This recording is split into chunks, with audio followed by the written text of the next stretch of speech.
विधि। यह व्रत कार्तिक लगते ही अष्टमी को किया जाता है। जिस बार को दीपावली होती है आयोई आठें भी उसी बार की पड़ती है।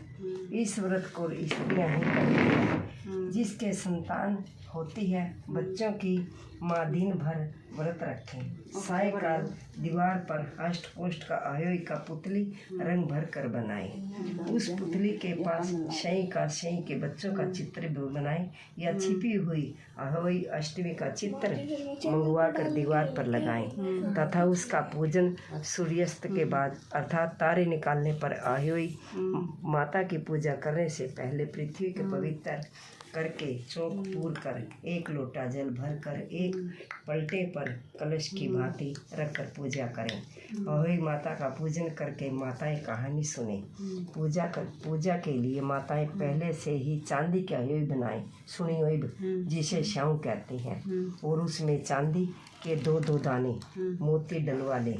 जिस प्रकार गले में पहनने से हार की पेड़ी लगाई होती है उसी की भांति चांदी के आयोई डलवा लें और डोरे में चांदी के दाने डलवा लें। फिर आयोई की रोली चावल दूध व भात की पूजा करें। जल से भरे लोटे पर सतिया बना लें। इस कटोरी में हलवा तथा रुपये बायना निकाल कर रखें और 7 दाने गेहूं के लेकर कहानी सुने।